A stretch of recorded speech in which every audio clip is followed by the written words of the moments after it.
오늘 우리 계신 하나님의 말씀 디모데전서 1장 18절에서 2장 15절까지 말씀입니다. 한 절씩 교독하겠습니다. 아들 디모데야, 내가 내게 이 교훈으로서 명하노니 전에 너를 지도한 예언을 따라 그것으로 선한 싸움을 싸우며 믿음과 착한 양심을 가져라. 어떤 이들은 이 양심을 버렸고 그 믿음에 관하여는 파선하였느니라. 그 가운데 후메네오와 알렉산더가 있으니 내가 사탄에게 내준 것은 그들로 훈계를 받아 신성을 모독하지 못하게 하려 함이라. 그러므로 내가 첫째로 권하노니 모든 사람을 위하여 간구와 기도와 도고와 감사를 하되 임금들과 높은 지위에 있는 모든 사람을 위하여 하라. 이는 우리가 모든 경건과 단정함으로 고요하고 평안한 생활을 하려 함이라. 이것이 우리 구주 하나님 앞에 선하고 받으실 만한 것이니 하나님은 모든 사람이 구원을 받으며 진리를 아는 데에 이르기를 원하시느니라. 하나님은 한 분이시 또 하나님과 사람 사이에 중보자도 한 분이시니 곧 사람이신 그리스도 예수라. 그가 모든 사람을 위하여 자기를 대속물로 주셨으니 기약이 이르러 주신 증거니라. 이를 위하여 내가 전파하는 자와 사도로 세움을 입은 것은 참말이요 거짓말이 아니니 믿음과 진리 안에서 내가 이방인의 스승이 되었노라. 그러므로 각 처에서 남자들이 분노와 다툼이 없이 거룩한 손을 들어 기도하기를 원하노라. 또 이와 같이 여자들도 단정하게 옷을 입으며 소박함과 정절로써 자기를 단정하고 따은 머리와 금이나 진주나 값진 옷으로 하지 말고 오직 선행으로 하기를 원하노라. 이것이 하나님을 경외한다 하는 자들에게 마땅한 것이니라. 여자는 일체 순종함으로 조용히 배우라. 여자가 가르치는 것과 남자를 주관하는 것을 허락하지 아니하노니 오직 조용할지니라. 이는 아담이 먼저 지음을 받고 하와가 그 후며 아담이 속은 것이 아니고 여자가 속아 죄에 빠졌음이라. 그러나 여자들이 만일 정숙함으로써 믿음과 사랑과 거룩함에 거하면 그의 해산함으로 구원을 얻으리라. 아멘. 할렐루야. 수요일 저녁 주임전에 나와 말씀을 배우시는 성도님들을 주님의 이름으로 환영합니다. 우리 옆에 있는 분들과 사랑의 기도를 나누겠습니다. 인사합시다. 사랑합니다. 축복합니다. 이 시간 주 앞에 나와 말씀을 배우신 성도님들에게 주님의 크신 은혜가 함께 있기를 주의 이름으로 축복합니다. 우리 나눠드린 교환 함께 보시면서 오늘 본 말씀 살펴보도록 하겠습니다. 먼저 1장 18절 말씀 함께 읽겠습니다. 시작. 아들 디모데야, 내가 내게 이 교훈으로서 명하노니 전에 너를 지도한 예언을 따라 그것으로 선한 싸움을 싸우며. 오늘 문장의 주어 수로가 어떻게 될까요? 내가 명한다.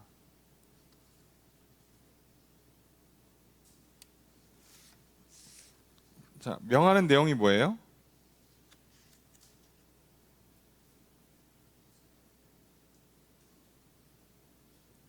네. 결국은 뭐 하라고요? 네, 선한 싸움을 싸워라예요. 결국 명령하는 내용은 선한 싸움을 싸워라예요. 뭘로 싸우냐는 건 그것이 뭐냐? 전에 너를 지도했던 예언. 그 예언이 뭐냐는 건 좀 이따 설명드리겠습니다. 자, 그런데 이 표현이 조금은 특이해요. 내가 내게 이 교훈으로서 명하노니 라고 되어 있는데 직역을 하면 내가 이 명령을 너에게 내린다, 맡긴다, 위탁한다 이런 뜻이에요. 내가 이 명령을 너에게 맡긴다예요. 그러니까 이 명령이라는 건 특정한 어떤 그 명령문을 말하는 것도 있지만 전체적으로는 그 스승의 가르침의 전체를 다 명령이라고 보는 거죠. 우리도 사실 성경을 구약, 신약이라고 봐요. 그러면 그게 약속의 말씀인 거잖아요. 그죠? 옛 약속의 말씀, 새 약속의 말씀. 그 안에 있는 수많은 명령들 우리는 다 계명이라고 불러요. 다 명령문입니다. 많은 신앙인들이요 가끔씩 착각하는 게 그거를 안 지켜도 된다고 생각을 하는데 명령문이에요. 명령문이라고. 해라 하지 마라는 건 명령문이에요. 해도 그만 안 해도 그만. 그 중에서 몇 개만 하고 몇 개는 빼고가 아니라 다 하라는 건 다 해야 되고요. 하지 말라는 건 다 안 해야 돼요. 그러면 이게 무슨 방식이냐면 하나님께서 모세에게 처음에 10계명을 주시고 그 다음에 율법을 수여하고 성막 설계도를 쫙 보여준단 말이에요. 자, 그럼 이건 모세가 이제 어떻게 하는 거예요? 그거를 백성들에게 그대로 전달합니다. 자, 이렇게 명령을 그대로 전달하는 방식을 써요. 이게 보통 전달하는 사람들이 하는 일이기도 하고 소위 사사, 스승과 제자의 방식으로 전수할 때 이런 방법을 써요. 우리가 심부름 다 그렇게 하잖아요. 그렇잖아요. 누구한테 야 가서 저기 누구한테 이거 하라고 해. 전달시킨 거잖아요. 예, 전달을 시키는 겁니다.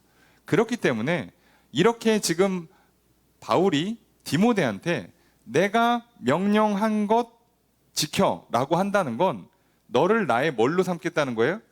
대리인, 나의 제자, 나의 후계자로 삼겠다는 거예요. 그러니까 바울이 하나님으로부터 받은 명령을 본인 그대로 지키고 그걸 디모데한테 그대로 가르쳐서 디모데도 그렇게 하라는 거예요. 그럼 이제 디모데가 에베소 교회에서 어떻게 하는 거예요? 자기도 똑같이 하는 거예요. 그래서 성도들한테 어떻게 하라고요? 내가 계명을 받아서 따르는 것처럼 너희들도 그렇게 똑같이 하라는 겁니다. 그래서 예수님께서 이 땅에 오셔서 자꾸 제자를 삼으라고 하는 게 우리는 자꾸 제자 그러면 유교 스타일에서는 살짝 아랫사람? 나의 어떤 그냥 뒤를 이어주는 사람 정도로 생각하지만 서양 개념에서 제자는요 스승의 뜻을 그대로 전달받아서 그대로 전수하는 사람이에요. 그럼 여러분들이 우리가 착각하시면 안 돼요. 교회를 좀 나온다고 해서 구원의 길로 들어왔다고 해서 제자가 되는 건 그렇게 단시간에 되는 게 아니에요. 잘 따라가셔야 합니다. 우리가 자꾸 착각하는 거죠. 자꾸 속는 겁니다. 사단은 어떻게든 속여요. 그거 좀 안 들어도 돼. 야, 걔는 좀 힘들다. 하지 마라. 하지 말라고 했는데 해도 돼. 그러면 제자가 안 되는 거예요. 그건. 그럼 이 사람은 또 무슨 문제가 생겨요? 다시 자기도 제자를 못 만들어요. 이런 문제가 생기는 거예요. 오늘날 한국 교회의 가장 큰 문제가 뭔지 아시겠죠? 전도가 안 된다? 또는 교회 부흥이나 성장이 안 된다는 문제가 아니라 내가 제자가 못 되니까 나와 같은 사람을 양산을 못하는 문제가 생겨요.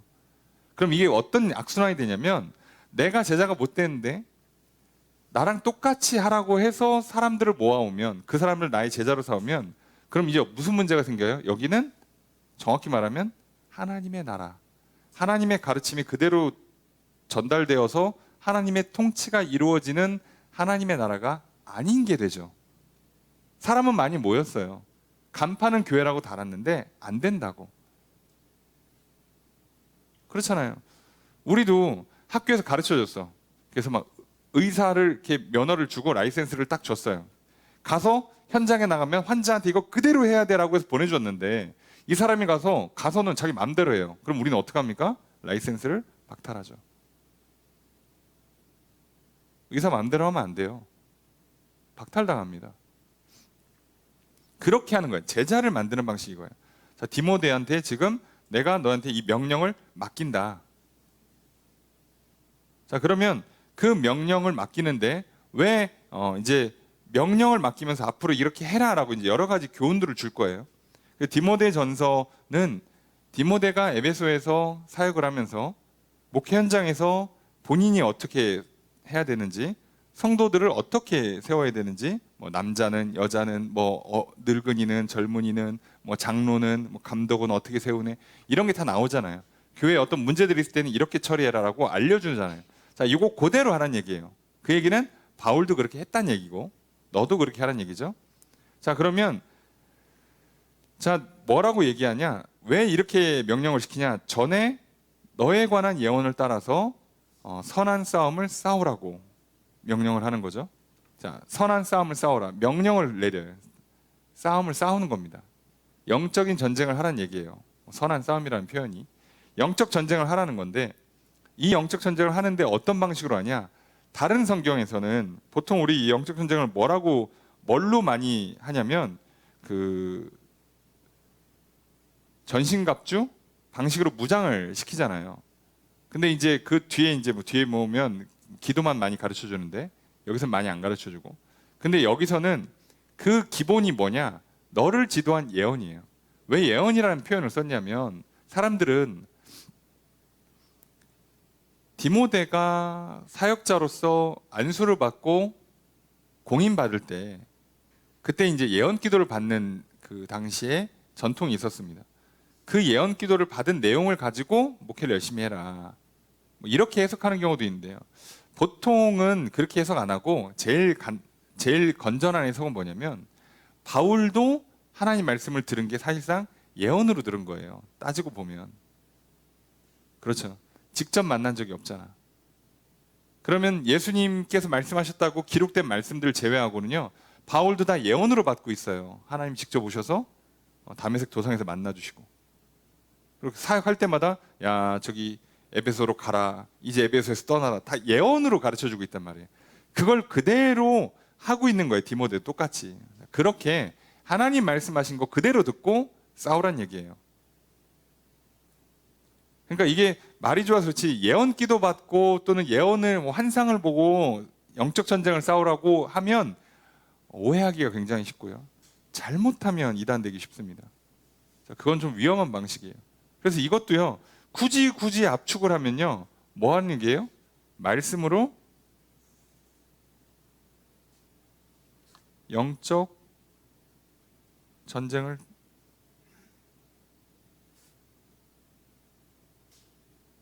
이렇게 되는 거예요. 다른 문장이 아니에요. 말씀으로 영적 전쟁을 싸우라는 겁니다. 예.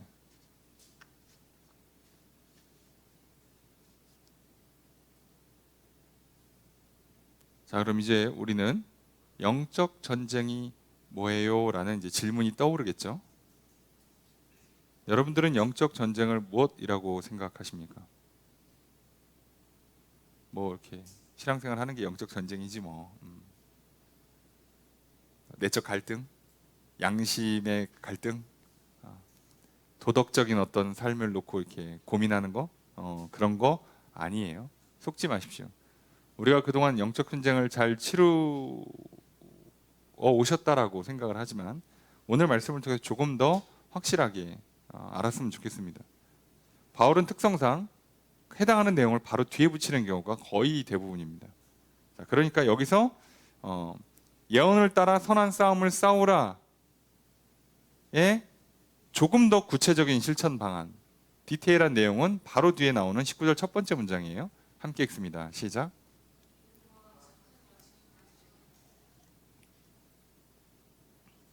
조수로 들을까요? 너는 이제 명령문이니까 너 디모데는 뭐하라? 가져라. 뭐를 가져래요?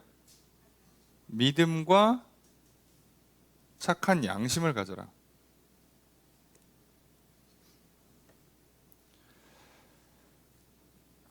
자, 믿음과 착한 양심을 가져라. 여기는 복잡한 얘기를 안 씁니다. 우선 믿음과 착한 양심만 가져래요. 자, 영적 전쟁을 얘기할 때는 그 디모데 후서에 가서는 전신갑주를 알려줬어요. 그죠? 전신갑주를 투구부터 시작해서 신발까지 쭉 읊어줬는데 여기서는 안 써줬어. 처음이라 그랬는지 아니면 좀 정리가 덜 됐는지 안 써주고 디모데 후서 2장에서 나오지만 여기서는 믿음과 착한 양심으로만 설명을 해요. 영적 전쟁을 치르는 가장 기본 원리, 믿음으로 싸우는 겁니다. 자, 믿음은 뭐라고요? 앞에 있었던 것처럼 예언, 하나님 말씀을 그대로 지키는 거예요. 이해되십니까? 믿음은 하나님 말씀을 지키는 거예요. 속지 마세요. 믿었으나 말씀대로 살지 않았습니다 하는 건 말이 안 되는 거예요. 여러분, 제가 건강한데 병 들었습니다가 말이 돼요? 아는데 틀렸습니다 이 문제를, 이게 말이 되냐고. 아니죠. 믿는다는 건 말씀을 지켜 행한다는 뜻이에요. 간단하죠. 물리적인 한계가 발생할 수는 있어요. 그래서 행동을 못하는 특수한 경우가 생기기도 하지만 그건 우선 여기선 예외로 칩시다. 뭐 다들 뭐 디모데도 그렇고 뭐 에베소에 있는 성도들도 웬만해선 다 사지 멀쩡하고 뇌 건강하시고 몸 건강하시고 일하고 공부하고 먹고 사는데 큰 문제 없으신 분들이 대부분일 거니까 그런 경우에는 특수한 경우가 안 생겨요. 다시 말하면 저와 여러분들에게는 이 특수한 경우가 거의 안 생겨요. 핑계 대지 마시고 자, 말씀대로 지켜 행하는 게 그게 믿는 거예요.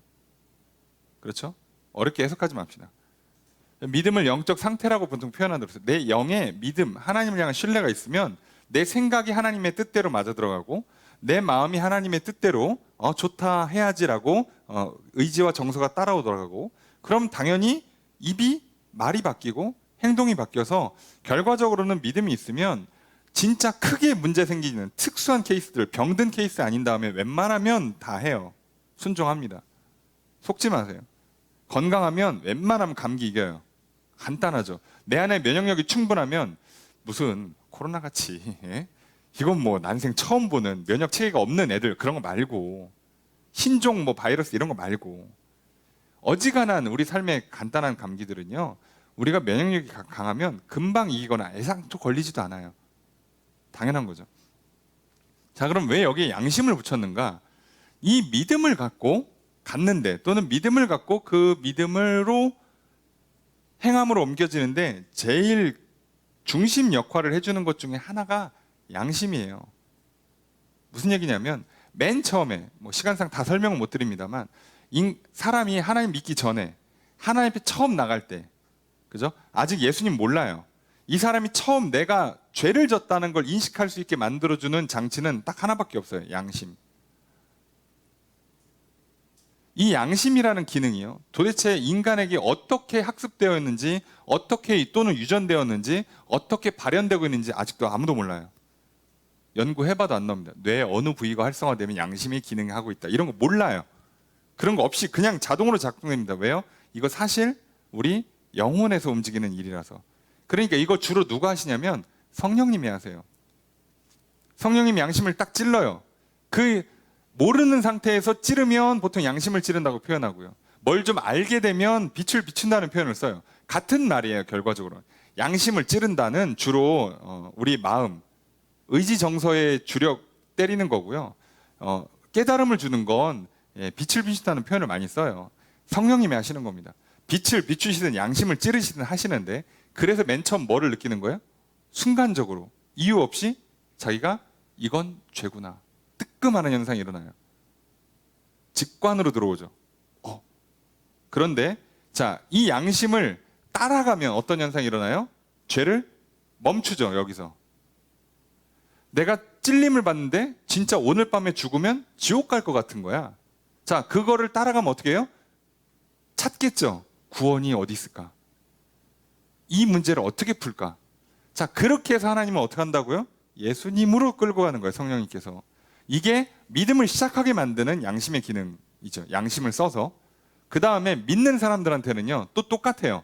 믿는데 내가 부지 중에 정신 놓고 살다가 깨어있지 못해가지고 죄를 짓고 있어요. 죄를 지으려고 해. 또는 반복해서 죄를 짓고 있어. 근데 내가 자꾸 이게 죄라는 걸 잊고 있는 거예요. 믿음이 적으니까. 그때 성령님이 도와주시죠. 어떻게 해요? 이건 죄야 라고 찔러요. 그때는 주로 말씀이 떠오르게 하십니다. 성령님 하시는 주 기능이 그거라서 우리 영혼에다가 말씀을 떠오르게 해서 양심을 확 찔러요. 갑자기 말씀이 떠오르면서 이거 하나님 하지 말라고 그랬지. 나한테 이거 하지 말라고 명령하셨지. 이건 꼭 하라고 명령하셨지. 자, 그게 떠오르면서 확 찔리는 거예요. 아, 실수했다. 야, 어제까지 했어야 되는데 내가 이걸 미뤄갖고 오늘까지 가져왔구나. 혼나겠다. 딱 들어오죠. 자, 그럼 이거 어떻게 하는 거예요?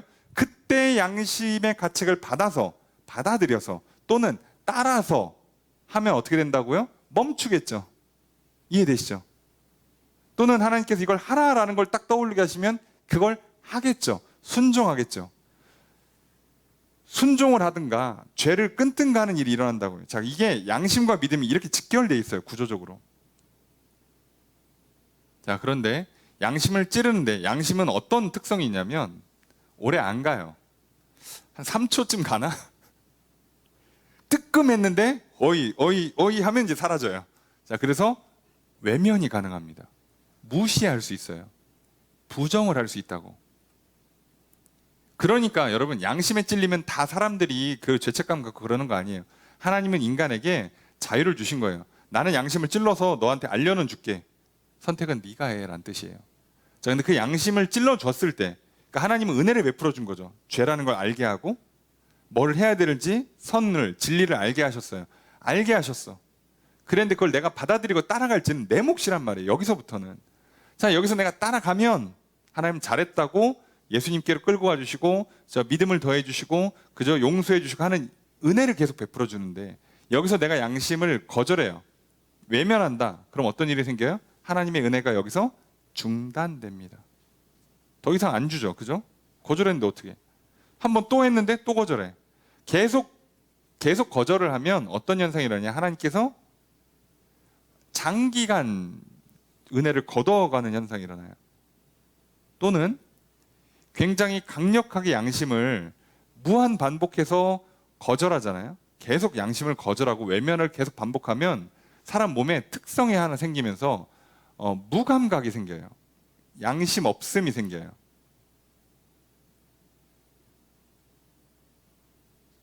여러분, 사이코패스를 정의하는 그 용어가 뭐냐면 without conscious예요. 양심 없음. 아시겠어요? 안 찔려요. 이해되십니까?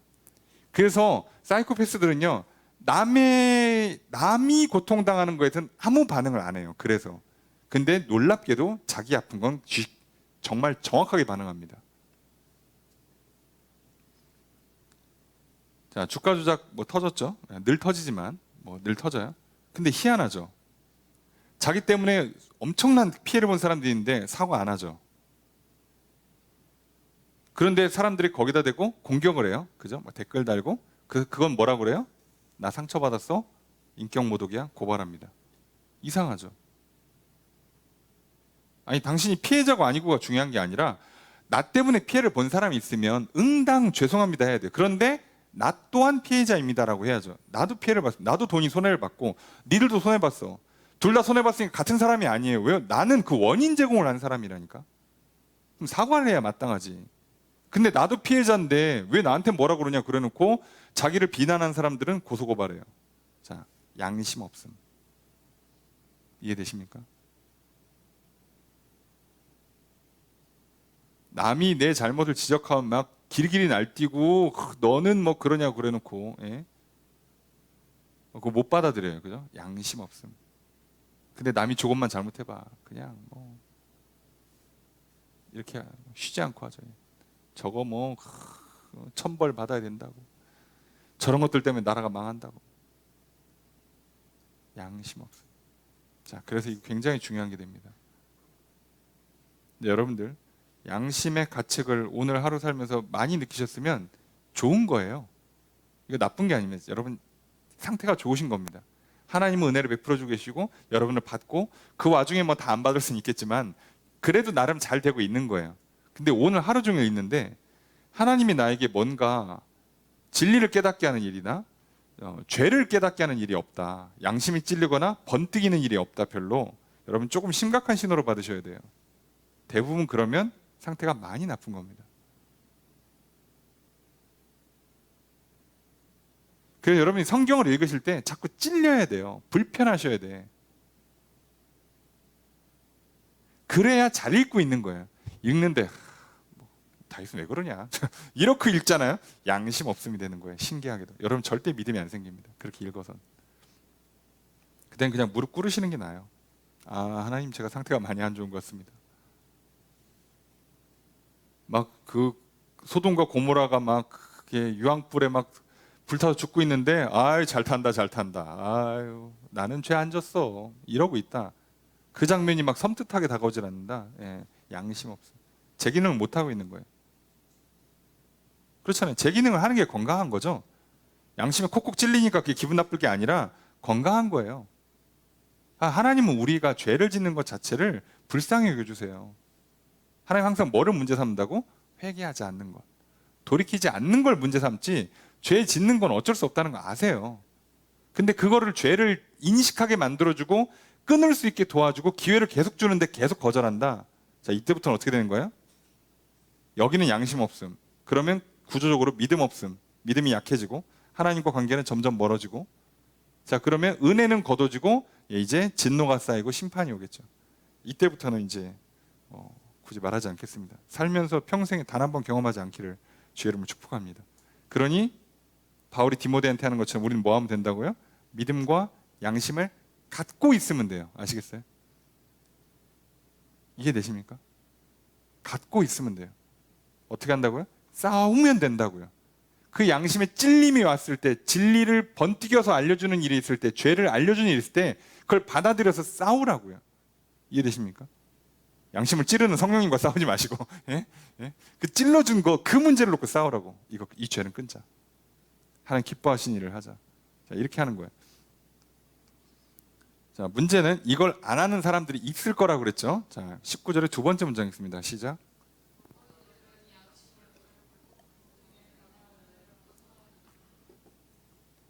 주어서로 어떻게 될까요? 네? 어떤 이들은 뭐 했다? 버렸다. 뭐를? 양심을. 그래서 어떻게 됐대요? 파선했다. 자, 이게 정확하게 설명하죠, 관계를. 양심을 버려서 어떻게 됐다고요? 믿음에서 파선했다. 믿음을 마치 배를 타는 것처럼 설명해요. 믿음의 여정에서 배가 파선해서 부서져서 바다로 떨어졌다는 얘기예요. 목적지까지 못 도달하고, 구원이라는, 천국이라는 목적지에 도달을 못하고 배 타고 가다가 양심을 버리면 무슨 문제가 생긴대요? 그 천국으로 인도하는, 구원으로 인도하는 그 배를 내가 탑승까지는 했는데 가다가 무슨 문제가 생긴다고요? 파선한다고. 신약 성경에요, 이 파선에 관한 경고를 엄청 많이 합니다. 뒤로 물러선다, 넘어진다, 실족한다, 파선한다는 표현을 쓰죠. 근데 그 시작이 뭐라고요? 양심을 버리는 것.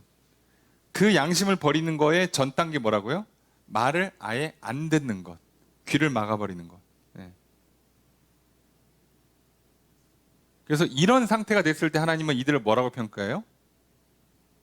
목이 곧은 백성, 예. 고집 센 백성, 이런 표현을 써요. 또는 양심에 화인을 맞았다. 예. 양심을 지져가지고 재기능을 못한다는 얘기예요. 자, 이러면 끝나요. 그리고 오늘날 우리는 이거를 전문용어로 사이코패스라 부르는 거예요. 양심 없음. 이해되십니까? 더 놀라운 거 아세요? 선천적으로 뇌에 문제가 있어서 선천적으로 사이코패스 기질을 갖고 있는 사람들도요, 잘 교육받으면 사회생활하는데 아무 문제 없습니다. 남들처럼 조금 빠릿빠릿하게 잘 안 돼서 그럴 뿐이지 정상생활 할 수 있어요. 속지 마세요. 그런데 멀쩡하게 태어났는데 계속 양심을 버리면 후천적 사이코패스가 됩니다. 그리고 연구 결과 전문직에서 주로 많이 나온답니다. 그렇죠. 네. 남을 이용하려는 사람들, 남을 지배하고 정복하려는 사람들에게서 이게 도드라지게 나타나요. 근데 생각을 해보면 그게 맞아요. 그죠? 일하다가, 공사장에서 일하다가 인부들이 떨어져 죽든 말든, 나 안전장비 그거 100만 원밖에 안 하는데 그거 안 해줘. 그리고 나는 오늘 저녁에 술 1000만 원어치 먹어. 자, 양심 없음. 네. 니들 줄 돈 없어. 니들 안전 같은 건 중요하잖아. 나 오늘 그 돈으로 마실 거야. 양심 없음. 그래서 주로 어쩔 수 없이 구조적으로 후천적 사이코패스들은 전부 다 전문직에서 나와요. 그리고 오늘 첨단의 사회를 살아가니 이 세상에 그 미약하나마 사이코패스, 예, 양심 없는 인간들이 얼마나 많아졌는지 아시겠습니까? 조심하셔야 돼요. 하나님 깨워주고 있잖아. 예, 불편해하지 마시고 받아들여서 믿음의 선한 싸움을 싸우십시오. 살 길이 그겁니다. 자, 성경은 잔인하게 박제합니다, 이름을. 자, 20절 첫 번째 문장 있습니다. 시작. 주어서로 어떻게 될까요? 후메네오랑 알렉산더가 있다. 누구? 양심을 버리고 믿음에서 파산한 사람. 자, 이 사람들이 누군지 성경에 나와요. 몇 번 나오는데 후메네오는 디모데후서에도 한 번 더 나오고요. 알렉산더는 사도행전 또 디모데후서 또 나와요. 그리고 이 알렉산더라는 사람이 유독 바울을 많이 괴롭혔던 걸로 나옵니다. 구리장색이라고 해서 그 구리를 가공하는 장식품을 만드는 사람이에요. 그 당시에는 나름 전문직, 오늘날로 치면은 뭐라고 해야 되나요? 뭐 유명한 화가 정도로 보면 될까요? 그런데 이 사람이 뭐가 되고 싶었냐? 에베소에서 거짓 교사 중에 하나가 되고 싶어 했던 사람이에요. 율법의 선생이 되려고 했던 거죠. 예. 이런 사람도 있어요. 예. 자, 그래서 바울이 어떻게 했냐? 20절 두 번째 문장 있습니다. 시작.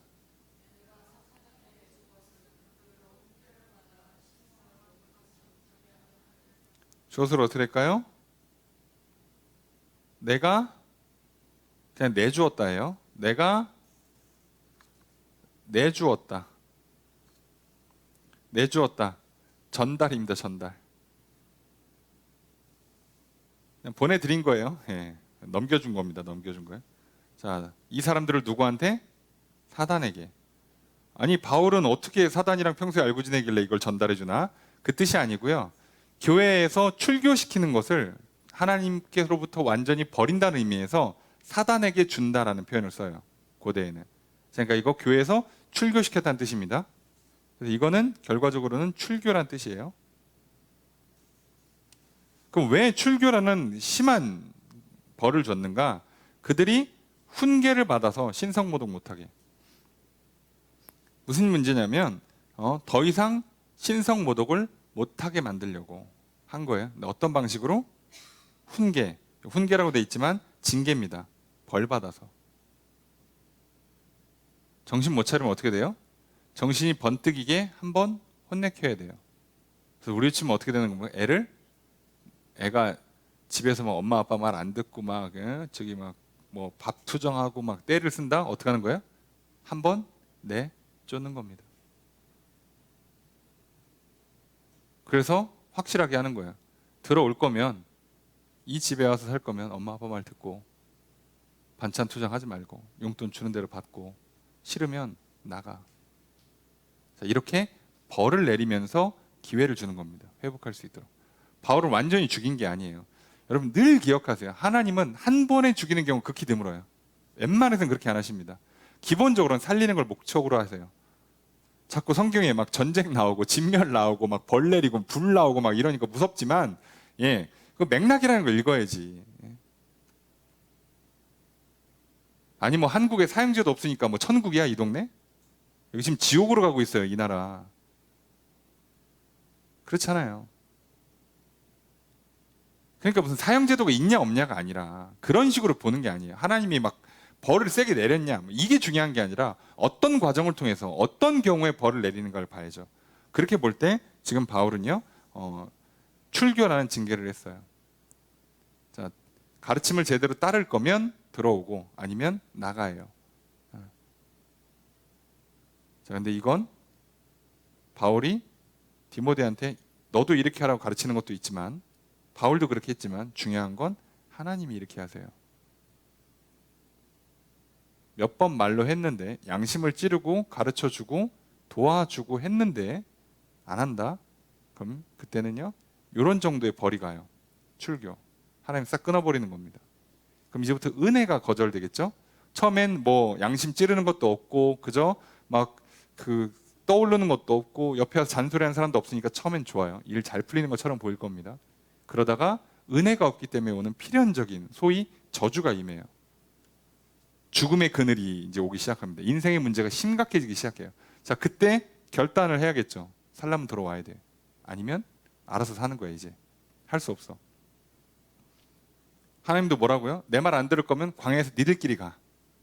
아니면 나 따라와. 이거예요. 어차피 방법이 없어요. 근데 안타깝지만 이스라엘 백성들은 광야에서 지들끼리 살면 죽어요. 왜? 지금 만나도 하나님이 내려주고 있고, 매출하기도 하나님이 내려주고 있고, 구름 기둥으로 낮에 햇빛 가려주고 있고, 불 기둥으로 밤에 짐승 보호해주고 있고, 온도 조절해주고 있고, 그리고 구름 기둥, 불 기둥으로 움직이면서 내비게이션 해주고 있고, 다 하나님이 하고 있어요. 자, 이거 끊으면 어떻게 되는지 아시겠죠? 처음엔 좋겠지. 에?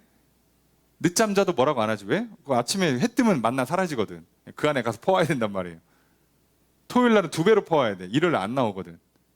자, 이런 식으로 하는 거 없어. 그냥 퍼 자고 하고 싶으면 다 할 수 있겠죠. 조만간 더위에 죽든 추위에 죽든 짐승에 죽든 길 헤매다 죽든 목말라 죽든 죽게 될 거예요. 조만간. 절대로 살아서 못 갑니다. 아니, 광야를 뚫었어. 어떻게든 뚫어갖고 가나안 근처에 갔어요. 싸우면 어떻게 할 건데? 전쟁은 어떻게 이길 건데? 못 이겨요. 그래서 하나님은 하다 말 안 들으면 그냥 내쫓는 거예요. 자, 그래서 뭐라고요? 내버려 두고 살고 싶으면 기어 들어와. 자, 요거 한 번 하십니다. 그런데 요거는 일생에서 몇 번 안 나와요. 거의 한 번밖에 안 온다고 보시면 돼요. 자, 요때 놓치면 진짜 끝이에요. 이거는. 그러니까 우리가 살면서 아시죠? 우리도 그렇잖아요. 자녀가 집에서 막 비싼 TV 막 부셔먹고 저기 부모님 뭐 찢어먹고 시험 망쳐서 오고 이런 건 애교야, 애교. 하나님 입장에서는 내가 오늘 살다가 누구랑 좀 싸웠어, 말 실수했어, 일 좀 망쳤어, 시험 좀 망쳤어, 그냥 넘어가 주는 거야. 에휴, 다음도 잘하자. 봐준다 내가. 아니다, 아유 해초리 한 대만 맞자. 이렇게 넘어가시는 거예요. 왜요? 지금 진짜 심각한 문제는요, 아예 버려요. 그래서 이걸 잘 보셔야 돼요. 우리에게는 뭐 직접적인 해당 사항이 없습니다. 있었으면 제가 벌써 여러분 얘기했겠죠. 너는 명단에 제한다. 교단에서 뺀다. 공식적으로 간다. 이렇게 한 성도가 감리교에 몇 명이나 있나? 거의 없어요. 공식적으로 이렇게 뺀다. 있긴 있죠. 감리교 역사에. 지금도 뭐 몇 분 계시죠. 재판까지 가서 이거 확고하게 그냥 아예 정죄해서 끝내버리는 경우들이 있죠. 그런 거 말고 우리는 이 정도 아니니까 어쨌든 간에 이 방식으로 싸우는 거예요. 무슨 얘기냐? 여러분, 거짓과 싸울 땐, 죄악과 싸울 때는요, 내쫓는 거예요. 같이 어떻게 좀 가다가 해보겠다. 지금 우리가 주일날 살펴보는 것처럼 사울이, 다윗이, 아기스 왕이 실수하는 게 뭐라고요? 선택지 깔아놓고 골라보고 싶어 하죠. 아니에요. 둘 중에 하나밖에 없어요. 하냐 안 하냐예요. 고르지 마세요. 내일쯤이면 뭐 좀 다른 방법 있지 않을까? 오늘 안 하면 끝난 거예요. 오늘. 죄송한 표현입니다. 죄를 내일로 미뤄요? 끝난 거예요. 난 오늘 죄인이야. 그냥 오늘 밤 주님과 나랑 좋은 관계가 아니에요. 정신 차리셔야 돼요. 좋은 꿈 꿀 생각하지 마시고 잠 편히 자고 개운한 아침 맞이할 거 그렇게 기대하지 마세요. 조심하셔야 된다고. 하나님께서 은혜를 거두고 재앙과 저주를 내리기 시작할 때 어떤 일이 일어날지 몰라요. 우리가 그걸 모르니까 지금 아무 생각 없이 자는 거지, 아는 사람들은요 무서워서 못 자요. 다윗이 한 번이 아니죠. 쓰라리 인생의 경험을 알았기 때문에 죄 짓고 죄를 인식한 순간부터 눈물로 금식하면서 기도하는 게 그렇게 된 거예요. 다윗이 정말 대단한 사람이 아니라 실수 많이 했지만, 큰 죄 많이 졌지만 아는 거예요. 그때 싸움이 딱 벌어지면 그때부터는 정말 제대로 싸워요. 그런 의미에서 다윗은요 싸워서 잘 안 져요. 그걸 잘 기억하셔야 됩니다. 자, 이렇게 하는 겁니다. 자, 이제 그리고 나서 2장으로 넘어가면 2장은 약간 목회적인 지침, 실제적인 지침들이에요. 2절 첫 번째 문장이 있습니다. 시작.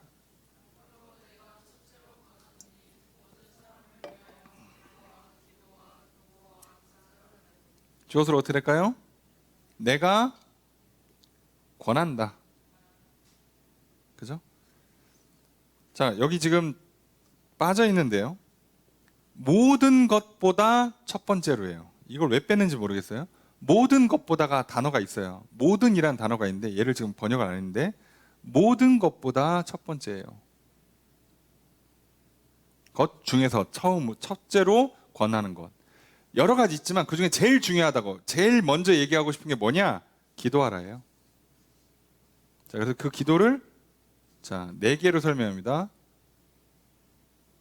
그리고 대상은 모든 사람.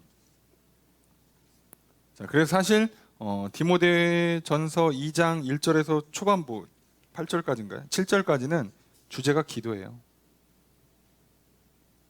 우리 신앙에 제일 중요한 문제이기도 하고. 기도를 네 가지로 설명합니다. 간구, 문제 있을 때 간절히 구하는 거. 기도, 평상시 구하는 거. 도고, 중보기도입니다. 중보기도. 감사, 좋은 일 있을 때 하는 감사기도. 자, 안 좋은 일 있을 때 간구하고 좋은 일 있으면 감사하고. 그죠? 그래서 우리의 기도는 큰 틀에서 간구 아니면 감사예요. 감사는 기도가 아니라고 생각하는 경우인데 아닙니다. 감사도 기도입니다. 기도로 하시는 거예요. 감사하지 이렇게 하지 마시고 좀 여유 있으면 헌금, 감사헌금 드리면 되지가 아니라 감사도 기도로 하는 거예요, 여러분. 내가 잘 됐을 때도 감사 기도를 하나님께 드리는 거고요. 남이 잘 됐을 때도 감사 기도를 드리는 거예요. 하나님께 하시라고. 여러분, 감사는 하나님께 드리는 거잖아요. 그 감사를 예물로 표현할 수 있어. 그 감사를 노래로 표현할 수 있어요. 그런데 가장 기본은 기도예요. 여러분, 하나님과 우리 사이에서 주된 통로가 뭐겠어요? 기도랑 말씀이라니까. 일상에서는 이게 제일 중요한 거예요. 공적으로는 예배지만 일상에서는 이 두 가지가 제일 중요한 거예요. 이 두 가지보다 다른 방식으로 하나님과 관계를 깊이 맺는 건 없어요. 그냥 그렇게 이해하시면 돼요. 성경을 안 읽는다, 기도를 안 한다, 여러분 하나님과 관계가 좋을 거라고 착각하지 마세요. 여러분이 그러면 그 정도 관계 내에서 그런 믿음 상태로 양심을 잘 받아들일 수 있을까? 그런 믿음 상태로 선한 싸움을, 영적 전쟁을 싸워 이길 수 있을까? 여러분 쉽지 않을걸요? 저도 만만치 않은데 여러분 뭐 얼마나 훌륭하신지 모르겠지만 저도 어려워요. 직업으로 어쩔 수 없이 막 정해진 시간에 기도해야 돼. 저기 말씀 하려면 준비하느라고 또 한참 해야 돼. 그런데도 어렵다니까요. 그럼 여러분, 우리 이거 간단한 문제가 아니에요. 기도랑 말씀 기본이고요. 여기서는요, 심지어 디모데한테는 기도를 엄청 강조합니다. 뭐 말씀은 앞에 나왔고, 말씀 기도 중요하죠. 그 내용 쭉 나옵니다. 2절 읽습니다. 시작.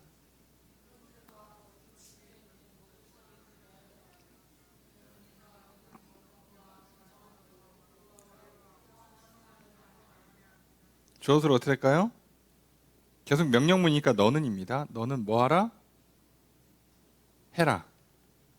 해라죠. 그러니까 여긴 정확히는 앞에 있는 간구, 기도, 중보라고 할게요. 중보, 감사, 기도를 하라는 얘기죠.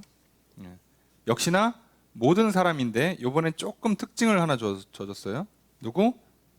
임금이랑 높은 지위에 있는 사람들, 지도자들을 위해서 기도하라고. 지도자들을 위해서 기도를 잘 안 하는 경우가 있었대요. 실제로.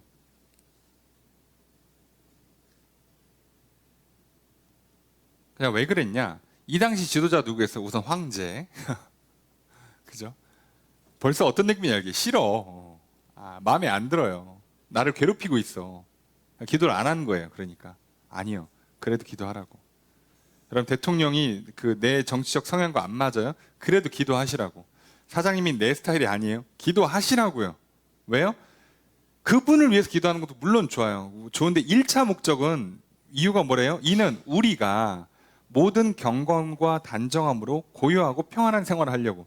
결국 우리가 경건 생활하는 데 있어서 평안을 누리려고. 임금 미쳐 날뛰면 너 힘들다고. 그러니까 기도해 주라고. 너를 위해서 하는 거예요. 너를 위해서. 1번은 너를 위해서. 여러분 자꾸 기도를 남을 위해서 한다고 생각하지 마세요. 내가 내 가족을 위해서 기도하는 게요, 나를 위해서 하는 거지. 여러분 가족이 사고 치고 다녀봐, 나도 힘들어요. 당연한 거 아닙니까? 여러분 뭐 표현이 좀 이상하지만 목사가 성도를 위해 기도하는 게 따지고 보면 나를 위해서 하는 거지. 여러분들이 잘 돼야 되는 거 아닙니까? 여러분들이 건강하시고 여러분들이 풍족하게 되셔야지. 그게 결국 다 나한테 복으로 오는 거잖아요. 따지고 보면. 그럼 이게 뭐 굳이 구분할 필요가 없는 거예요. 여러분 가족을 위해서, 회사를 위해서, 나라를 위해서 기도해야지. 뭐 이 나라 그럼 전쟁 나면 좋아요? 경제 무너지면 좋습니까? 아유, 내가 저 인간 대통령 될 때부터 알아봤어. 나라 망하네. 좋냐고. 그래서 망하면 좋으냐고요. 바보입니까? 살려면 좋든 싫든 잘 돼야 돼요. 할 수 없어. 누가 뽑히고 어떤 사람이 됐든 간에 우리는 그냥 기도하는 거예요. 이건 명령문입니다. 아시겠죠? 아니요, 저는 별로라, 저 사람은 기도 안 할래요. 이거 아니라 무조건이에요. 명령이라고. 기도하시라고. 집의 어른을 위해서, 지역의 어른을 위해서, 나라의 어른을 위해서, 지도자들을 위해서 기도하라고. 경제인들이 좀 정신 차리고 요즘같이 어려운 때 신냉전이라고 부르잖아요. 지금 경제적으로 이게 편이 갈라지게 생겼다고, 전 세계가.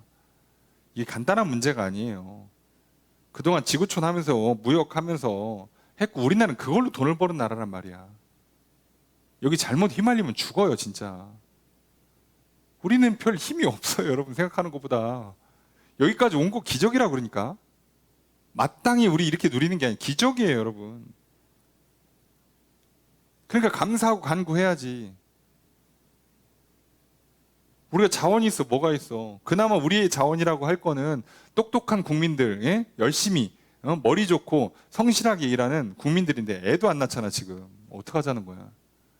인구가 줄어요. 뭘로 해, 우린 뭘로. 우린 사람이 재산인 나라잖아. 근데 사람들이 정신 상태에 병들기 시작하고, 아이를 안 낳기 시작하고, 어른들을 막 떼쓰기 시작하고. 지금 이건 나라 망하는 거야, 이렇게 가면.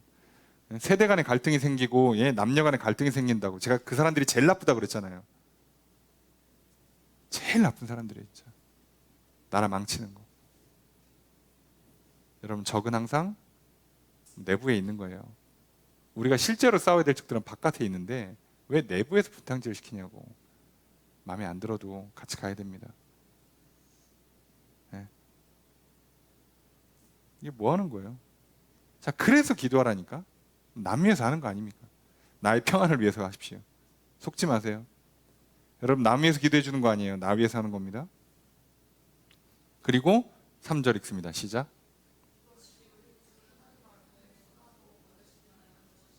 주어서로 어떻게 할까요? 이것이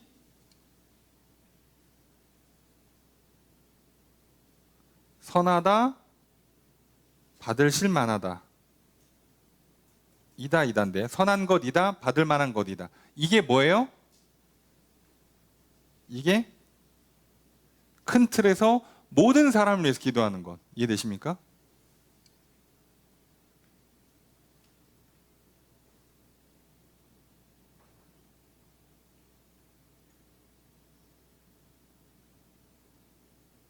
모든 사람이 위해서 기도하는 건 선하고 받을 만해요. 하나님께서 선하다고 여기시고 하나님께서 기뻐 받으시는 거라는 거예요.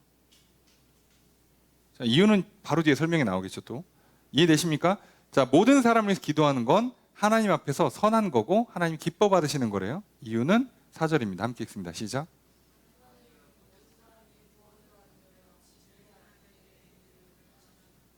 주어서로 어떻게 될까요?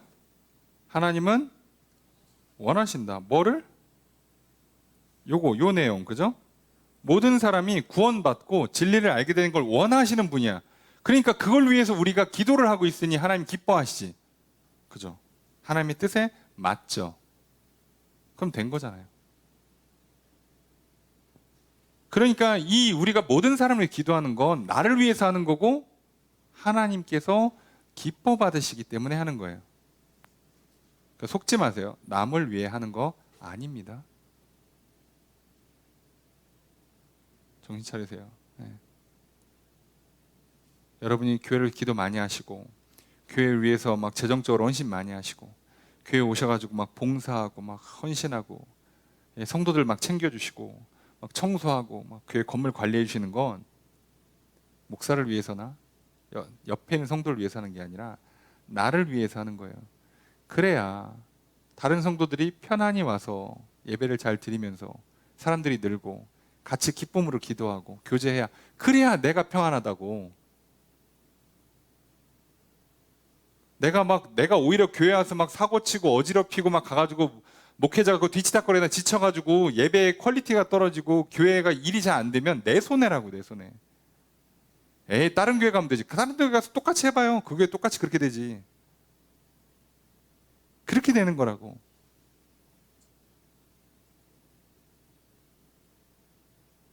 온라인으로 예배 드리고 헌금은 구제하는 것으로 퉁치겠습니다 하는 게 말이 되냐고. 그러면 그럼 그게 예배가 돼요? 공동체가 되냐고.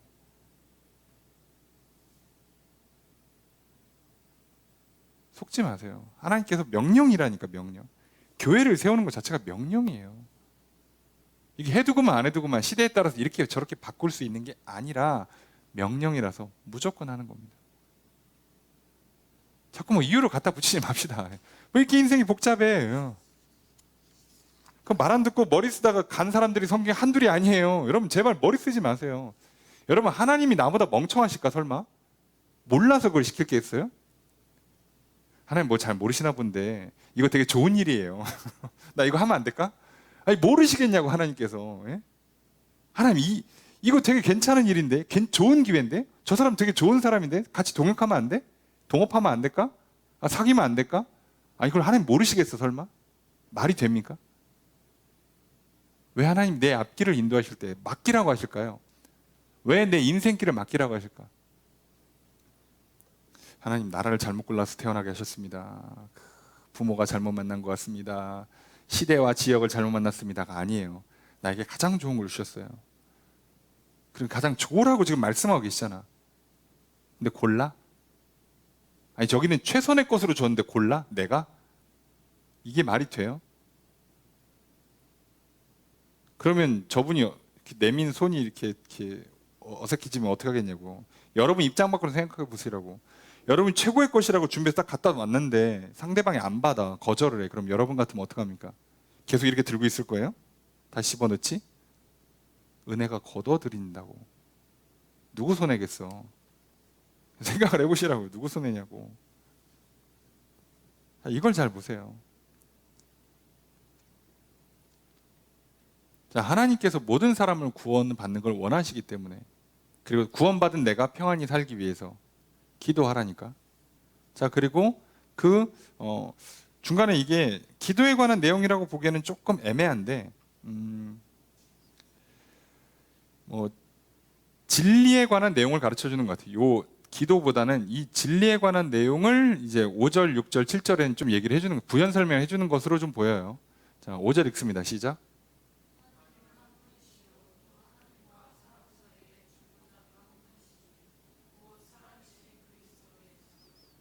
그 당시에 별의별 이단 사상이 많기 때문에 이렇게까지만 얘기하면 또 정신없는 사람들이 많아서 한 번 더 짚어줍니다. 진리에 관해서. 자, 첫 번째 진리의 내용, 하나님은 한 분이시다. 삼위일체에 대한 기본 교리 자체를 부정하는 사람이 엄청 많아요. 이해 못하는 사람도 많고. 하나님이 한 분인데 그 하나님이 한 분이신 하나님이 신성을 갖고 있는 존재가 아버지로, 아들 예수 그리스도로, 성령으로 각각 다른 위격을 갖고 나와요. 그게 뭡니까? 모르지. 왜? 우리는 이 땅에서 그걸 본 적이 없어요. 여러분 아시겠어요? 본 적이 없다고. 여러분 빛보다 빠른 걸 우리가 본 적이 있을까요? 못 봐요. 아십니까? 있어도 못 본다고. 하나님이 그런 존재인데 우리가 이해를 못 한다고. 현실에 구현된 적이 없으니까. 근데 하나님은 그렇대잖아. 난 하나래잖아. 예수님이 우리가 하나인 것처럼 저들도 하나가 되게 해달라잖아. 하나래잖아, 본인들이. 그럼 우리는 뭐라고 받는 거예요? 하나인가 보다. 하나님, 내가 이해하게 설명 좀 해봐요. 아니에요. 여러분 속지 마세요. 이거 이해 못하는 사람들 괜히 설명해 주려고 저기 이렇게 여러 가지로 설명을 해요. 예? 그래서 내가 제일 많이 하는 게 그거예요. 내가 집에서는 배우자의 내가 뭐 집에 보통 목회자가 남자라 가정. 내가 집에서는 남편, 우리 부모님 집에 가면 아들, 내가 우리 자식한테는 아빠. 나는 하나인데. 이건 일신론입니다. 아시겠어요? 삼위일체가 아니라 그냥 신이 하나인 거예요. 그죠? 속으시면 안 돼요. 또는 뭐 물이 액체였다가 기체였다가 얼면 고체였다가 아니라고. 이해되십니까? 역할이나 형태가 바뀌는 것으로 설명하려고 하시면 안 돼요. 물질에 있는 걸로 이거 설명될 수 있는 게 하나도 없어요. 아예 없어요. 이해되시죠? 설명 못 합니다. 간단하죠? 우리 눈이 받아들일 수 있는 그 범위를 넘어가는 색상들, 파장들은 우리가 못 봐요. 귀가 들을 수 있는 파장을 넘어가면 못 들어요. 일정 이상의 압력이 주어지거나 중력이 주어지거나 하면 못 느낀다고. 우리는 그래서 지구가 자전하는 속도를 못 느끼잖아요. 이해되세요? 지구 자전하는 속도가 비행기보다 빠른 건 아세요? 예? 못 느끼잖아. 비행기 타면 느끼는데 못 느낀다. 우리가 못 느끼는 거라고. 설명을 못 해요. 근데 하나라고. 자꾸 설명해달라고 하지 마세요. 못 한다고. 하나님이 나의 앞날을 어떻게 하시죠? 내가 어떻게 알아요? 그거 어떻게 합니까? 아신다니까 믿는 거지. 그걸 어떻게 설명할 수 있는 영역이 아니라니까요. 자, 그 다음에 진리의 내용이에요. 중보자도 하나예요. 우리를 하나님한테로 이끌어주는 건 예수님밖에 없어요. 다른 길 없어요. 에이, 저렇게 가도 되고 저렇게 가도 되고 뭐 저기 세상 많은 신들이 있는데 뭐 메루가나 제로가나 정상으로만 올라가면 되는 거 아닙니까? 라고 우리가 많이 듣고 있죠. 다원주의라고 그래서 정상에만 가면 돼요. 구원이라는. 네, 누구는 이렇게 하고 누구는 빙빙 돌아가고 이 종교 저 종교 다 가기만 하면 된대. 못 가요. 없어요. 죄송합니다. 성경엔 안 써 있어. 그런 건 없어. 어떡하겠어요. 그리고 그거 예수님밖에 없어. 우리와 하나님 사이를 중재할 수 있는 분은. 자, 이게 진리예요. 이게 복음의 내용이고. 자, 다른 내용 없다는 거잖아. 그죠? 6절 읽습니다. 시작.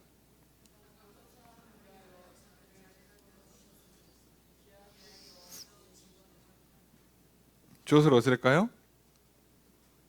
그가 주셨다.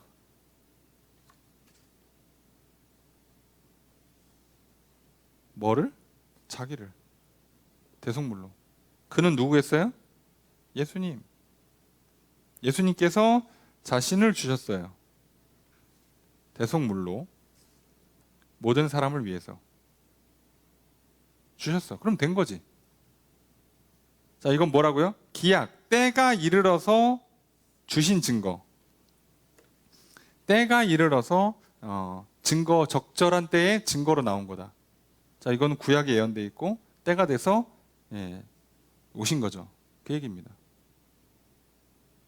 이게 진리예요. 그러니까 예수님 오셨다는 얘기를 하는 건데 이게 진리의 내용이에요. 다른 내용 없다고. 다른 내용 하면 가짜란 얘기예요. 7절 첫 번째 문장 있습니다. 시작.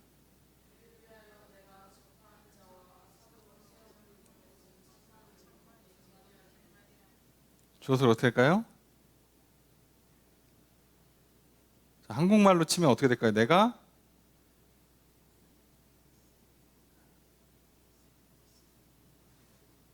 한국식으로 문장을 만들면 요게 참이다 이렇게 되는 거예요. 그죠?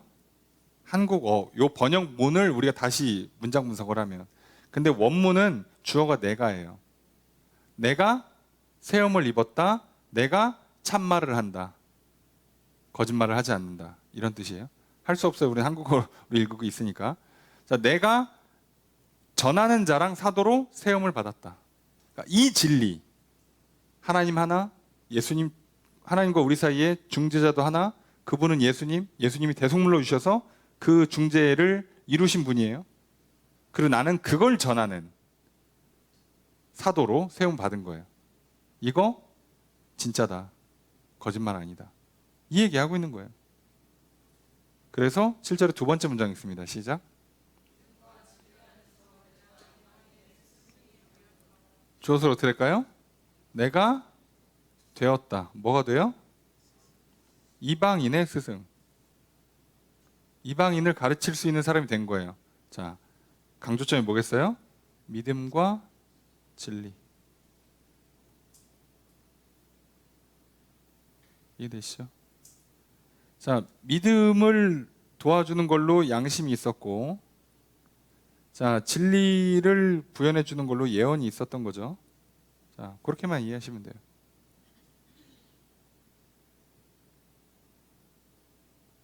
간단하죠? 자, 그리고 이건 결과적으로는 우리가 말하는 복음인 거고요. 자, 이 얘기만 하는 겁니다. 자, 디모데한테 기도해라. 그리고 진리를 가르쳐라. 근데 진리가 이거지. 자, 기도하는데 파생적으로 진리가 나올 수밖에 없어요. 왜요? 하나님한테 기도해야 되니까. 예수 그리스도를 통해서 기도해야 되니까. 또 그 얘기를 반복하는 거예요. 바울 입장에서. 얼마나 별의별 다양한 무수 다양한 이론들이 난리를 쳤으면 문장 하나하나마다 이렇게 설명을 하겠냐고요, 바울이. 그 얘기는 반대로 쳐봐요. 우리 머릿속에 별의별 생각을 사단이 다 집어넣는다니까. 말도 안 되는 수많은 가능성, 다양성, 되도 않는 이론들을 갖다 붙여놓는 거예요. 예? 간단한 이걸 거절하게 만들려고. 양심을 찔러주면 뭐해? 수많은 방법으로 외면하고 부정하고 거절하잖아. 진리를 가르쳐주면 뭐하냐고. 그거 아니에요, 이거 아닐까요? 별의별 질문에 질문을 거듭하잖아요.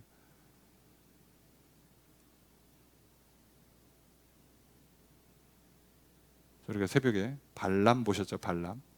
분명히 첫날 저녁에 가지 마라, 저주하지 마라. 왜 가? 근데 둘째 날. 왜 또 물어봐? 이게 물어볼 말이에요. 가지 말라는 한 게 뭐 헷갈려? 저기 가지 말라고 한 게 어디까지 가지 말라고 하는지 한 번 더 물어보려고요. 장난하는 것도 아니고. 그래서 결국 가죠. 가서 또 저주는 안 해. 돈만 받고. 나쁘죠? 네. 그래놓고 어떡합니까? 내가 저주는 안 했지만 쟤네들 저주받게 하는 방법은 알아요. 하나님 싫어하는 거 하면 되니까. 그거 가르쳐주지. 축제에 꼬셔라. 술 먹여라. 여자 만나게 해라. 그래가지고 망가뜨리잖아요. 그래서 나중에 여호수아가 정복할 때 누구 죽였다고 꼭 써놓죠? 발람 죽였다고 써놓죠. 그래서 그때 뭐 돈 많이 벌고 그때 그래가지고 높은 자리 한 자리 차지하니까 평생 뭐 연금 벌어놨으니 잘 살 줄 알았어? 하나님이요? 죽여요. 말 안 들으면 죽인다고. 할 수 없는 거예요, 이거는. 예. 자, 진리만을 가르쳐주고 있잖아요. 뭐 이 간단한 내용을 이렇게 어렵게 설명할 수밖에 없나? 얼마나 안 들으면 별의별 얘가 다 나오니까. 자, 그래서 이제 그 기도에 대한 얘기가 확장됩니다. 8절 읽습니다. 시작.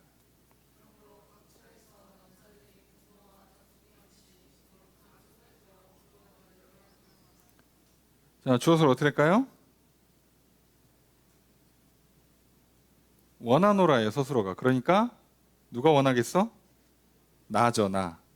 나는 당연히 바울입니다. 바울은 원합니다. 뭐를? 예. 결국은 기도를 원해요. 기도를 원하는데 핵심은 기도인데 자, 우선 1차 대상 남자. 그죠? 모든 장소에서 남자들이 기도를 하기를 원하는데 자, 조건이 많이 붙어 있어요. 분노나 다툼 없이 거룩한 손을 들고. 이 당시에 기도할 때 기본 자세는 서서 손을 들고 하는 거예요. 자, 이게 기도하는 자세를 말하는 것도 있고 또는 교회에서 대표 기도하는 걸 말할 수도 있어요.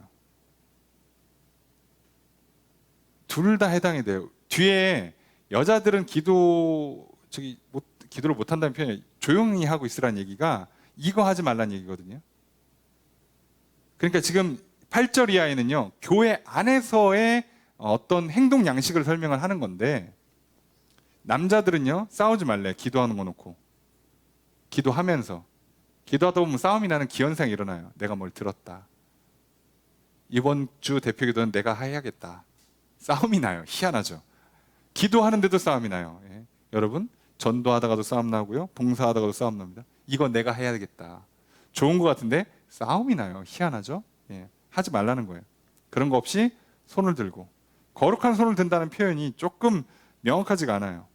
거룩하게 기도하라는 건지 아니면 대표 기도를 얘기하는 건지는 확실하진 않습니다. 하여간에 둘 다 교회 안에서를 얘기하는 거예요. 교회 밖은 아닙니다. 이제부터. 8절이란 다 교회 아니에요. 헷갈리지 마시고. 9절 읽습니다. 시작.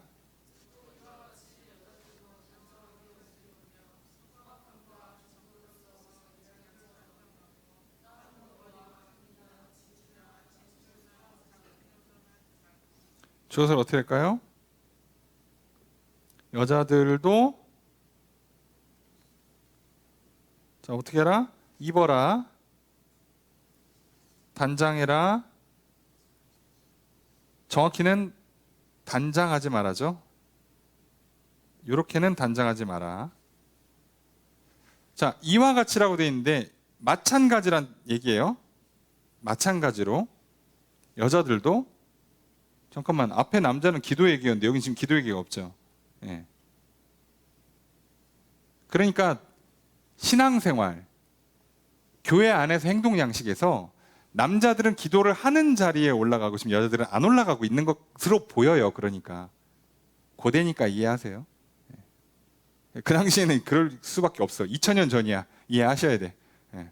이해하시고, 자, 그랬을 때 중요한 건 똑같아요. 뭐가 똑같냐? 이 그 거룩이라는 게 똑같은 거예요. 하나님 보시기에 합당하게 가는 건데, 그래서 여자들은 어떻게 하느냐? 교회 올 때 남자들은 기도하거나 대표 기도하려고 싸움하거나 하지 말고 조용히 거룩하게 기도하고, 여자들은 단정한 옷을 입어라.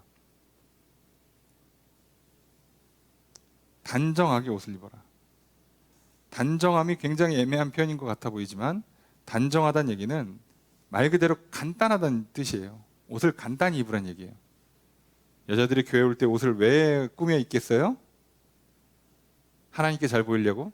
그건 아닌 것 같습니다. 제 목회를 걸고 그건 아닌 것 같습니다. 하나님께 잘 보이려고 옷을 화려하게 입어요? 아마도 1차적으로는 누구랑 싸워요? 여자의 적은 여자죠. 이해되십니까? 내가 김 집사님보다는 예쁘다 소리 들어야지. 이게 1번. 자, 그리고 이 뒤에 나오는 따옴머리는요, 좀 심각한 얘기예요. 이거 그 당시에는요, 과부나 매춘부들이 하는 일종의 행동 양식이거든요.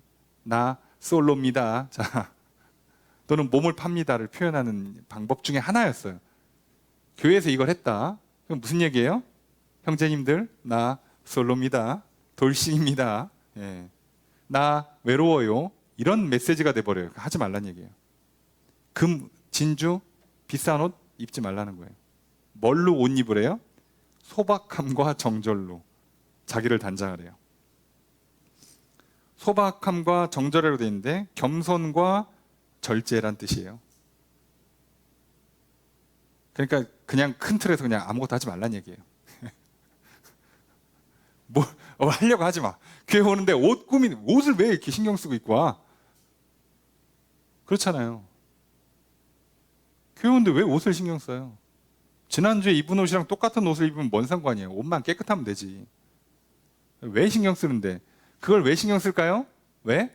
옆에 있는 저 자매님이, 저 집사님이 매주 옷을 바꿔 입고 와. 미치겠네. 그것도 또 하필이면 다 신상이고 유행 타고 막. 또 그랬더니 사람들이 뭐 어디서 샀냐고 그러고 예쁘다 그러고 막. 예? 사람들의 시선, 남자들의 시선 독점하고 마음에 안 들지. 나도 해야겠지. 그래서 여자들도 보이지 않는 싸움을 싸워요. 남자들은 이렇게 대놓고 분노와 다투고. 이게 뭐 하자는 거야 지금 교회에서? 예?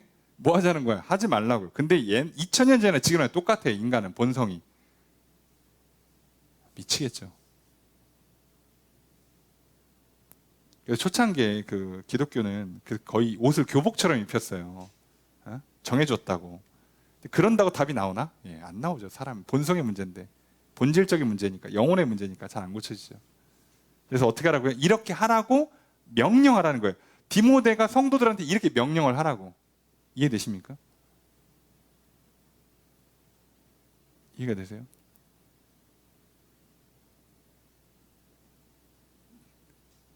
성도님, 다른 성도로 하여금 시기 질투를 불러일으키거나 또는 분노를 일으키거나 또는 관심이나 어떤 시선을 집중받거나 또는 성적인 문제를 야기할 수 있다?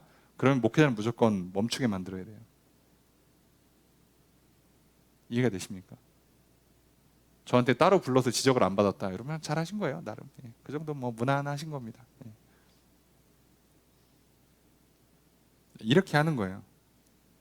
자, 그런데 여러분 어디서 많이 들어보셨을 거예요. 예, 형제님, 자매님들, 예, 피부 미용, 옷 잘 입으시고 몸매 관리하시고 여러분이 전도지입니다. 전도지는 꾸기면 안 됩니다. 피세요. 예, 점도 좀 빼시고, 예, 보톡스도 좀 맞으시고, 옷도 좀 이쁘게 입으시고. 자, 뭐 그렇게 하라고 하세요. 자, 우리는 진리대로만 가겠습니다. 그 진리대로 가는 길이 힘들고 어렵고 험하고 외로울지언정 갑니다. 할 수 없어요. 예. 다른 길은 없는 거예요. 그렇게 이해하시고. 자, 그런 거 원하시면 그런 교회를 가시면 돼요. 할 수 없어. 예. 전도지 이쁘면 이렇게 대우받는 좋은 교회들 많아요, 요즘. 예. 할 수 없어. 가셔야 돼. 예. 어떻게 안 된 겁니다. 이 당시에도요, 심각한 문제가 있었어요. 이해하세요. 사람 사는데 다 그래요. 10절 읽습니다. 시작.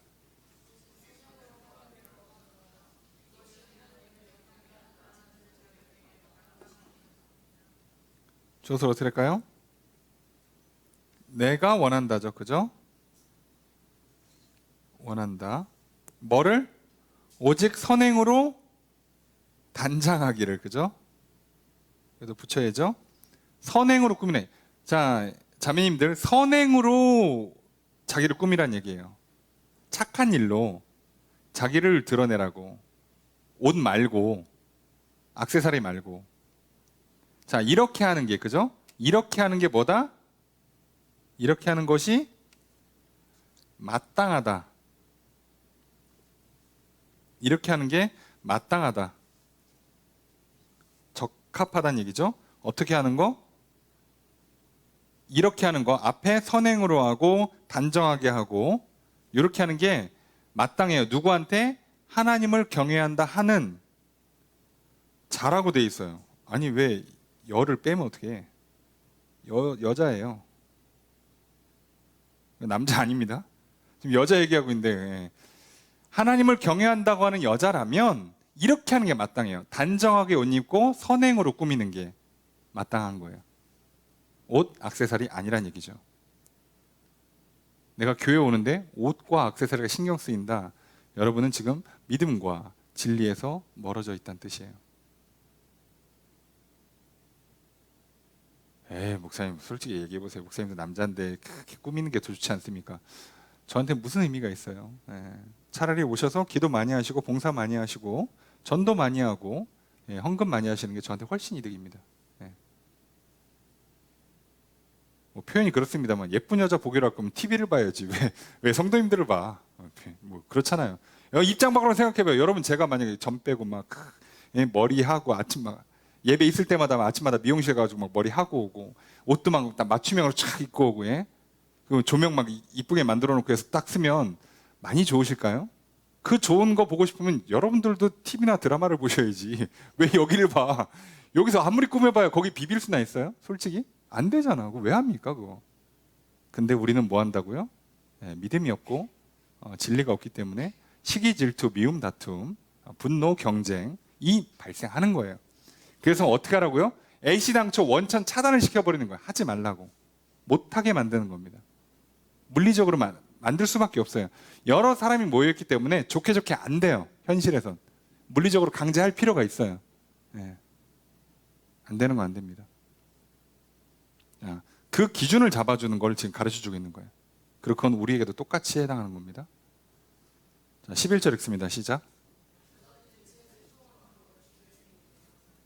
자, 뭐 논란의 문구지만 할 수 없어요. 자, 봅시다. 주어서로 어떻게 할까요? 여자는 배워라. 자, 어떻게 배운대요? 일체가 뭐냐면 모든이라는 단어예요. 모든. 왜 일체라고 했는지 모르겠는데 모든이라고 번역되는 단어에다가 모든 일, 모든 것, 모든 사람으로 번역이 되는데 여기 어떻게 해요? 모든 것에 순종하는 것으로 조용히 배워라.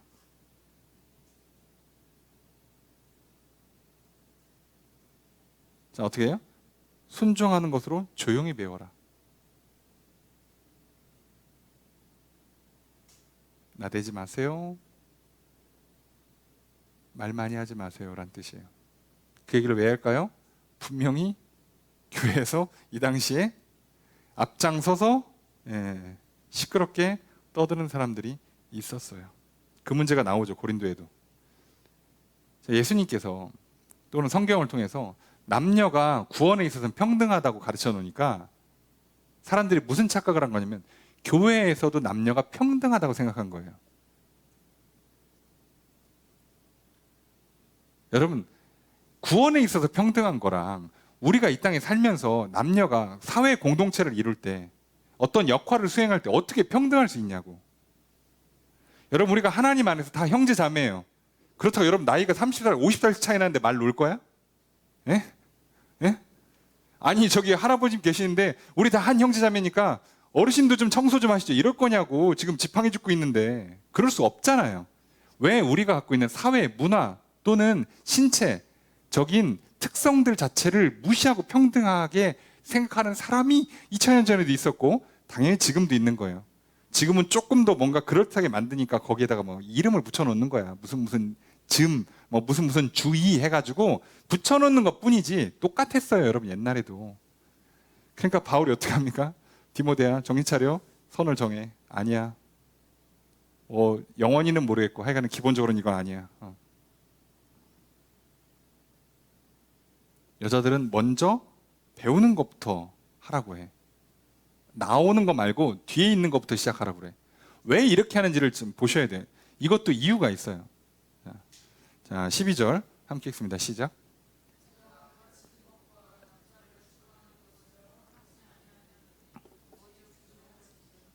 자, 조금 더 디테일한 설명을 하죠. 뭐 하래요? 네? 자, 주어수로 어떻게 될까요? 허락하지 않는다니까 내가예요. 바울이 허락하지 않는다. 뭐를? 여자가 가르치고 남자를 주관하는 건 허락하지 않아요. 네. 그 당시에도 그렇고 지금도 그렇고 기본적으로 허락이 안 돼요. 이상하다? 이상한 게 맞아요. 왜요? 바울은 동역자 중에 여성 동역자가 있었어요. 그들한테 책임을 맡기고 지도력을 발휘하게끔 공동체를 허락해 준 경우도 있어요. 근데도 어디선 안 된다고? 교회 안에서 성도들 간에 여자들이 먼저 나오는 건 막으라는 거예요. 순서상. 이해되세요? 남자들 중에 없으면 그때 여자를 리더로 쓰라는 거예요. 그러니까 절대 먼저 세우지 말라는 거예요. 왜 그런지 모르겠는데 안 돼요. 하지 말라고. 그럼 우리는 어떻게 하는 거예요? 그렇게 따라가 보면 알아요. 그렇게 해서 어떤 경우가 생겨요? 여자 리더십이 드러나요. 아니 그럼 여자는 뭐 남자 다 지나가고 갑니까? 아니라니까. 여러분 그래도 여자들한테 다 기회가 와요. 걱정하지 마세요. 여러분 믿음과 진리에 든든히 서시면 하나님 알아서 써요. 남자들 때문에 내가 위로 못 올라갑니다 라고 얘기하시는 분들 계시죠? 죄송한데요. 네 실력의 문제예요. 사회적으로 제도가 잘못됐습니다. 여러분 역시 사람 말은 끝까지 들어야 된다고. 우리보다 앞서 이 남녀평등을 실현하신 북유럽이 있잖아요. 이들은 사회 실험을 아예 했어요. 그래서 어떻게 하는지 아시죠? 직업이나 아이들이 어려서부터 뭐를 안 하게 만든 거예요? 우리가 보통 남자는 파란색, 여자는 핑크색 이거 안 한 거예요. 남자는 로봇, 여자는 인형 준 거 안 한 거예요. 그래서 섞어서 줘요. 심지어 남자한테 인형 주고 여자한테 로봇을 줘요. 그럼 어떻게 하는지 아세요? 남자는 인형 갖고 칼싸움하고요. 여자는 로봇 갖고 그 옷을 입혀요. 교육의 문제가 아니라 지들이 어려서부터 알아서 한다고.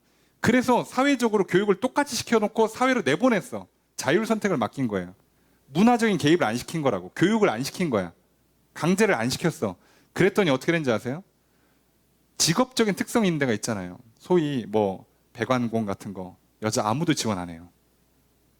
할 수 있게 열어줬어. 법적으로 다 열어줬어. 기술도 다 가르쳐줬어. 안 해. 자기들이 안 해요. 자기들이. 신기하죠.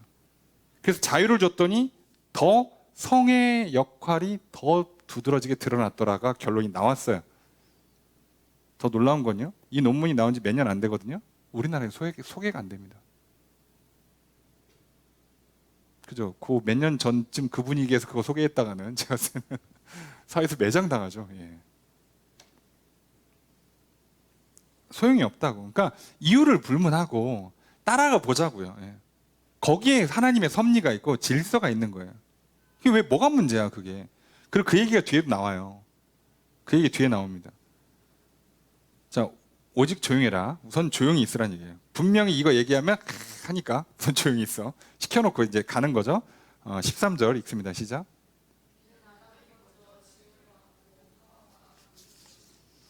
자, 이유를 설명합니다. 자, 이유를 설명해요. 자, 주어를 어떻게 할까요? 아담이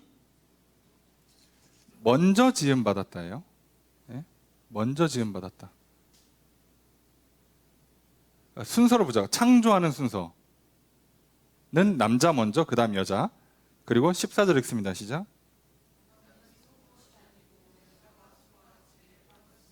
주어를 어떻게 할까요? 아담이 속지 않았다. 여자가 속았고 범죄를 행했다예요. 직역하면 범법을 행했다. 자, 창조는 남자 먼저, 그다음 여자. 죄 짓는 건 여자 먼저, 남자 나중. 자, 이러니까 교회에서 어떻게 하라는 거예요? 가르치는 자리를 남자를 먼저 놓으라는 거예요. 그러니까 교회에서는 똑같은 문제가 발생하지 않도록. 자, 그렇게 하면 질서가 잡힌다는 거예요. 자, 그러니 당연히 이 얘기 들으면 제가 신학교 다닐 때도 그랬고 지금도 마찬가지예요. 여성 신학자들은 그냥 눈이 돌죠. 이 얘기를 들으면 바울이 미쳤나. 예. 자, 그래서 조용히 하라고 시킨 거예요. 자, 그래서 이렇게 결론이 나와요. 15절 함께 읽습니다. 시작.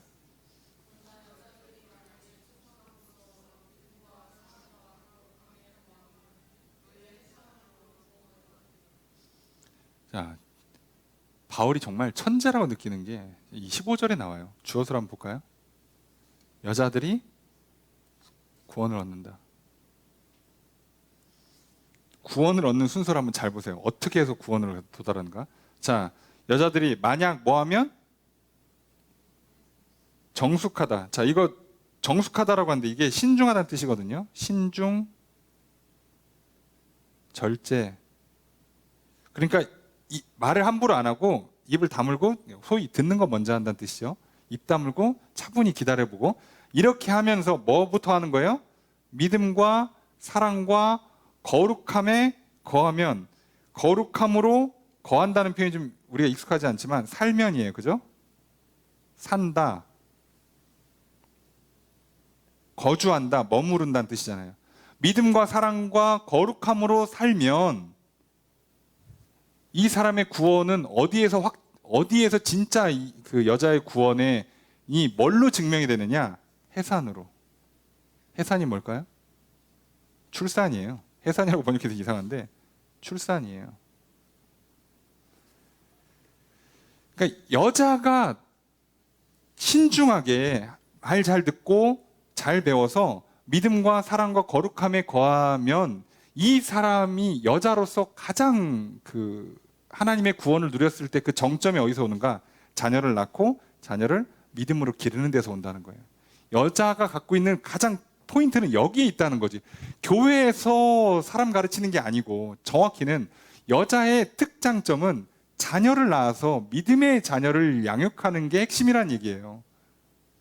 교회에서 남자들 가르치는 게 아니고 순서를 바꾸지 말라는 게. 남자는 교회에서 남자와 여자들 사람들을 다 가르치는 게 어떤 의미에서는 해산이지만 남자한테는 그게 해산이에요. 그게 지도하고 그게 가르치는 거라면 여자는 아이를 낳고 그 아이를 믿음의 자녀를 기르는 게 핵심이라고. 자, 이걸 깨면 어떻게 되는지 아세요? 대한민국이 되는 거예요. 출산율 바닥이 떨어지면 교회 애가 있어야지. 여러분 좀 표현이 그런데 미래가 있어야지. 여러분 우리는 지금 도시에 있으니까 지금 체감을 많이 못하죠. 저 밑에서부터 지금 어느 정도 속도로 학교 없어지는지 아세요? 최근 5년간인가요? 대학이 1년에 거의 20개씩 사라집니다. 1년에 20개씩. 초등학교는요. 1년에 40개에서 50개씩 사라지고 있었어요. 거의 10년 동안. 근데 주로 어디서 일어나니까? 주로 밑에서부터 시골로부터 시작하니까 우리가 아직 못 느끼는 거지. 드디어 왔죠. 서울에도 정원이 미달되는 초등학교가. 충격받았지. 니들은 안 올 줄 알았니? 수도권은 안 와? 안 올 리가요. 안 나면 소용없지. 그럼 교회는? 우리의 다음 세대는 애를 안 낳고 그 아이를 믿음으로 양육하는 거 안 하면 무슨 수로 되냐. 근데 그거 누가 할 건데? 사실 그거에서 여자만큼 최고의 적합한 믿음의 어머니만큼 좋은 자리가 없어요. 거기에 쓰라고 지금 하나님께서 창조를 했더니 왜 자꾸 그건 안 하고 딴 데 가서 이렇게 남자들을 가르치냐고. 그거 하지 말라. 순서를 바꾸지 말라는 거예요. 게다가 여러분이 믿음의 자녀를 잘 양육하잖아요.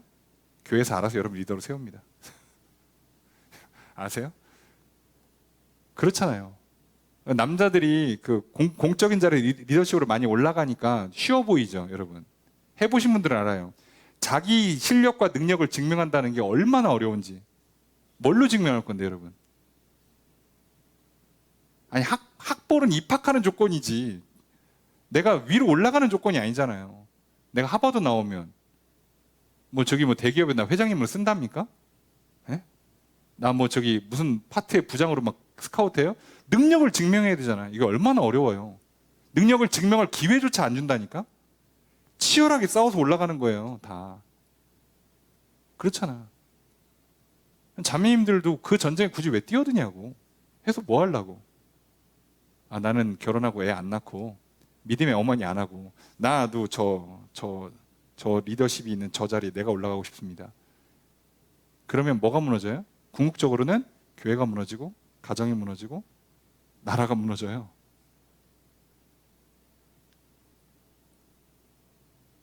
아니, 하나님께서 전쟁 나면 여자들한테 전쟁터 나가라고 안 해요. 성경 어디도 여자들 전쟁터 나가라고 안 돼 있어요. 남자들이 나가야지.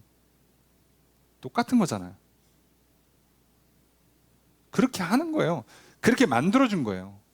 자, 그러니까 이 순서를 기본으로 알고 있으라니까. 기본으로. 자, 이걸 기본으로 잡아놔야 이제 뭐가 되는 거예요?